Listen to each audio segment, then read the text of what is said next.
Dear students, system analysis and design के इस video lecture में आज हम बात करेंगे कन्वर्जन मेथड्स। कन्वर्जन मेथड के बारे में आज हम डिस्कशन करेंगे। तो कन्वर्जन मेथड जो हैं वो 4 टाइप के होते हैं। There are 4 methods of conversion, जिन्हें हम अप्रोचेस भी कहते हैं, यानी कन्वर्जन अप्रोच कहें, कन्वर्जन मेथड कहें, एक ही बात है।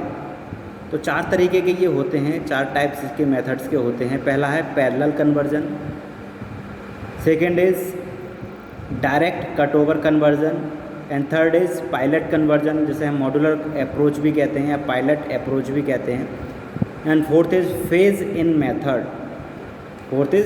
इन मेथड। तो सबसे पहले हम जानेंगे पैरेलल कन्वर्जन के बारे में। Parallel conversion in this approach wherein both the old and new system operate simultaneously for same time, यानी कि एक समय पर जब ओल्ड और न्यू सिस्टम दोनों एक साथ वर्क करते हैं, इस अप्रोच को पैरेलल कन्वर्जन कहते हैं। ओके, दोबारा समझिए। इस अप्रोच में जब ओल्ड और न्यू सिस्टम दोनों साइमल्टेनियसली सेम टाइम पर ऑपरेट करते हैं, that is known as parallel conversion. The outputs from both the systems are compared and difference is reconciled. ठीक है, और क्या होता है जब ओल्ड और न्यू सिस्टम दोनों ऑपरेट करते हैं तो जो आउटपुट मिलता है उसे कंपेयर किया जाता है, और जो भी डिफरेंसेस होते हैं वो रिकनसाइल्ड होते हैं। ठीक है, जब ओल्ड और न्यू सिस्टम वर्क करेगा पैरेलली तो आउटपुट निकलेगा, तो उसको कंपैरिजन किया जाए कि किसका आउटपुट बेहतर है, किसका आउटपुट में क्या डिफरेंसेस हैं दोनों के आउटपुट में, और जो डिफरेंसेस होंगे उसे रिकनसाइल्ड किया जाएगा। ठीक है, the advantage of this conversion is that it gives a high degree of protection to the organization from the failure in the new system and has gained a widespread popularity। इसका जो main advantage है parallel conversion का, वो किसी भी organisation के लिए है कि इसकी जो प्रोटेक्शन है उसकी डिग्री हाई होती है, यानी कि it gives A high degree protection. ये ऑर्गेनाइजेशन को एक हाई डिग्री प्रोटेक्शन प्रोवाइड कराता है फ्रॉम द फेलियर, यानी कि अगर कोई भी सिस्टम, दोनों सिस्टम पैरेलली वर्क कर रहे हैं, अगर कोई एक सिस्टम फेल हो जाता है तब भी हमारा जो वर्क है या फंक्शनैलिटी है वो बंद नहीं होगी और सिस्टम हमारा वर्क करता रहेगा। तो ये प्रोटेक्शन के हिसाब से एक हाई डिग्री प्रोवाइड कराती है ऑर्गेनाइजेशन के लिए। The disadvantage will be the cost associated with the duplicating facilities and the personnel to maintain the dual system। जो डिसएडवांटेज है इसका ये है कि जो कॉस्ट, ठीक है, अगर मान लीजिए 2 सिस्टम चल रहे हैं न्यू एंड ओल्ड, तो उसे मेंटेन करने में, उसे फैसिलिटी प्रोवाइड करने के लिए कॉस्ट की ज़रूरत होगी। डुअल सिस्टम को अगर मेंटेन करना तो कॉस्ट की ज़रूरत होगी। ये इसका डिसएडवांटेजेस कह सकते हैं। This conversion is opposite of direct conversion. Direct cut over conversion को हम डायरेक्ट कन्वर्जन भी कहते हैं। तो ये जो पैरेलल कन्वर्जन है वो डायरेक्ट कन्वर्जन या डायरेक्ट कट ओवर कन्वर्जन का अपोजिट होता है। In parallel conversion A target data should be set. Parallel conversion में क्या होता है, एक डायरेक्ट टारगेट डेटा की दोनों सिस्टम को इस टारगेट तक पहुंचना है, वो डेटा को इंडिकेट कर दिया जाता है या सेट कर दिया जाता है। शुड बी सेट होना चाहिए to indicate when this conversion can be withdrawn and the new system will operate on its own. ठीक है, एक टारगेट डेटा सेट कर देना चाहिए जिससे ये पता चलता रहे जो सिस्टम हमारा वर्क कर रहा है, न्यू हो या ओल्ड हो, वो किस बेस पर वर्क कर रहा है या टाइम के अकॉर्डिंग वर्क कर रहा है या नहीं कर रहा है। If the difference occur between the old and new system, और ओल्ड और न्यू सिस्टम में कोई डिफरेंस मिलता है टारगेट डेटा को एकम्प्लिश करने में, it should be verified with the same inputs to make sure the transaction. फिर सेम इनपुट को ट्रांजैक्शन के आधार पर वेरीफाई किया जाना चाहिए। तो ये था हमारा पैरेलल कन्वर्जन। अब हम बात करेंगे डायरेक्ट कट ओवर कन्वर्जन के बारे में। Direct cut over conversion is the implementation of the new system and the immediate discontinuance of the old system. Direct cut over में क्या होता है कि नए सिस्टम को हम इम्प्लीमेंट करते हैं और पुराने सिस्टम को, ओल्ड सिस्टम को डिसकंटिन्यू करते हैं तुरंत, इमीडिएटली। ठीक है, यानी दूसरे शब्दों में कहें, जब हम पुराने सिस्टम की जगह पर नए सिस्टम को यूज़ करते हैं या तो वो हमारा डायरेक्ट कट ओवर कन्वर्जन कहलाता है। यानी कि ओल्ड सिस्टम को डिसकंटिन्यू करना और न्यू सिस्टम को इम्प्लीमेंट करना डायरेक्ट कट ओवर कन्वर्जन या डायरेक्ट कन्वर्जन कहलाता है।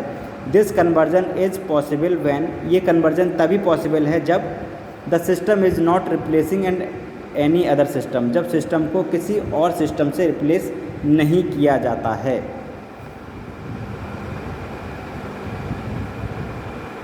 The old system is judged absolutely without value, जब ओल्ड सिस्टम को बिना विदाउट वैल्यू के जज किया जाता है तब।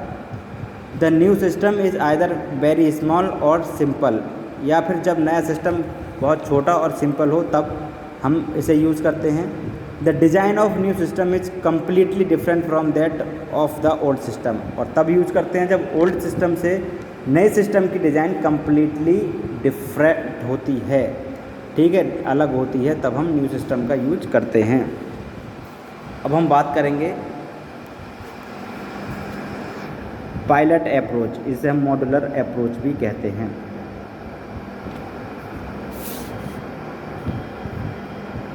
The implementation of the new system takes place section by section, जब नए सिस्टम का इम्प्लीमेंटेशन सेक्शन बाय सेक्शन किया जाता है तब हम उसे पायलट अप्रोच कहते हैं।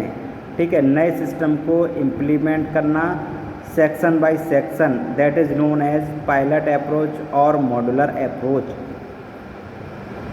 For example, it first can be installed in one sales region and if prove successful then some can be installed in the second sales region and so on. देखिए, section by section क्या होता है। मान लीजिए कोई नया system है हमारा, ठीक है, तो हमने मैं उस सिस्टम को चलाने के लिए या उस सिस्टम को वर्क करने के लिए हम उसे सेक्शन बाय सेक्शन इम्प्लीमेंट करेंगे और रिजल्ट हमें अच्छे मिलते रहेंगे, तब हम उसे ओवरऑल सिस्टम में इम्प्लीमेंट करेंगे। जैसे अभी एक बहुत ही अच्छा एग्जांपल मैं आपको बताता हूँ, वैक्सीनेशन। ठीक है, जो वैक्सीनेशन इस समय हो रहा है कोरोना का, कोविड-19 का, तो उसको पहले ट्रायल बेस पर किया गया था। पहले एनिमल्स पर ट्रायल किया गया था, उसके बाद एक पर्टिकुलर ग्रुप पर ट्रायल किया गया था, एज ग्रुप पर, फिर अदर एज ग्रुप पर ट्रायल किया गया था, डिफरेंट प्लेसेस पर ट्रायल किया गया था। जब सारे ट्रायल के बाद, ये ट्रायल क्या है, अलग अलग ट्रायल करने का मतलब अलग अलग सेक्शंस में ट्रायल किया गया था। सारे ट्रायल करने के बाद जब रिजल्ट पॉजिटिव आया तब उसे ओवरऑल इंडिया में अप्लाई किया गया है, जो कि आजकल आप वैक्सीनेशन देख रहे हैं। ठीक है, तो the advantage of this conversion are, इस कन्वर्जन के जो एडवांटेजेस हैं वो हैं, the risk of system failure can be localised, इसमें जो सिस्टम फेलियर का रिस्क होता है वो लोकलाइज्ड होता है। मतलब मान लीजिए कोई सिस्टम हमने सेक्शन बाय सेक्शन काम कर रहा है, मान लीजिए एक कॉलेज की सेक्शन से ले लेते हैं, मान लीजिए वो अकाउंट सेक्शंस में हमारे काम कर रहा है सिस्टम, पहले चेक करने के लिए हम उसे पहले सेक्शन अकाउंट सेक्शन में उसे बना या HR सेक्शन में वो काम कर रहा है, मान लीजिए वहाँ सिस्टम फेल हुआ तो HR सेक्शन पर ही फ़र्क पड़ेगा, ओवरऑल जो प्रोसेसिंग कॉलेज की है उस पर फ़र्क नहीं पड़ेगा। तो कह सकते हैं the risk of system failure can be localised, यानी सिस्टम फेलियर का जो रिस्क होता है वो लोकलाइज्ड होता है, यानी जिस सेक्शन में वो काम कर रहा है उसी सेक्शन से कंसर्न होता है। The problems occurred in the system can be rectified before further implementation, और सिस्टम के इम्प्लीमेंटेशन के दौरान कोई भी प्रॉब्लम आती है तो उसे इम्प्लीमेंटेशन से पहले ही रेक्टिफाई कर सकते हैं। Other operating personal can be trend before the implementation eight their location. यानी कि जो ऑपरेटिंग पर्सनल हैं उन्हें भी ट्रेंड किया जा सकता है इसे इम्प्लीमेंट करने से पहले। ठीक है, एक सेक्शन में ये क्या कहते हैं इम्प्लीमेंट हो रहा है, तो हम इसे दूसरे सेक्शन में इम्प्लीमेंट करने से पहले जो भी पर्सनल्स हैं ऑपरेटिंग पर्सनल उन्हें ट्रेंड कर सकते हैं। The disadvantage is that this conversion is that the period of the conversion in very lengthy and it is not feasible for every system or organization।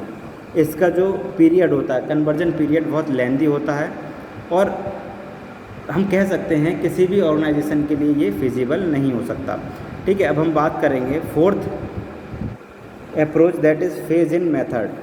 Phase in conversion is similar to the pilot approach. Pilot approach को हम modular approach भी बोलते हैं।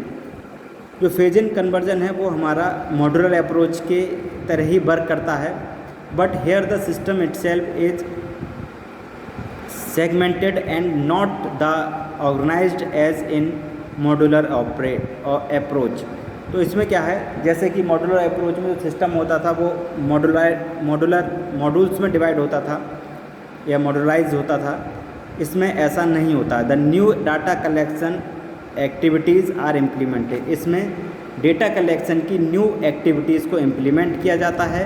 And interface mechanism with the old system is developed. और उसी नए data collection activity के आधार पर ओल्ड सिस्टम को दोबारा से डेवलप किया जाता है। This interface allow the old system to operate with the new input data. इससे क्या होता है, जो हमारा ओल्ड सिस्टम है वो नए इनपुट डेटा के साथ वर्क करता है। Like this separate segments are installed until entire system in implemented. और धीरे धीरे जितने भी सेगमेंट होते हैं वो ओल्ड सिस्टम के अकॉर्डिंग एंटायर सिस्टम में इम्प्लीमेंट किए जाते हैं। The advantage of this is that the rate of change in a given organisation can be minimised. इसका जो एडवांटेज है वो ये है कि जो चेंजेस बदलाव की जो दर है यानी रेट ऑफ चेंजेस है किसी भी ऑर्गेनाइजेशन का वो मिनिमाइज होता है। And the data processing resource can be acquired gradually and extended period of time. और जो डेटा प्रोसेसिंग की रिसोर्सेज हैं उन्हें हम पीरियड ऑफ टाइम के अकॉर्डिंग एक्सटेंड कर सकते हैं। अब जो डिसएडवांटेज है इसका is that the cost are incurred to develop temporary interfaces with old system। लेकिन इसमें जो डिसएडवांटेज है कि इसमें जो कॉस्ट है वो टेम्पररी इंटरफेस क्रिएट करने के लिए डेवलप करने के लिए ओल्ड सिस्टम में खर्च की जाती है। तो ये थे हमारे 4 approaches of conversion method. Students आज के वीडियो लेक्चर में इतना ही। Okay, thank you students.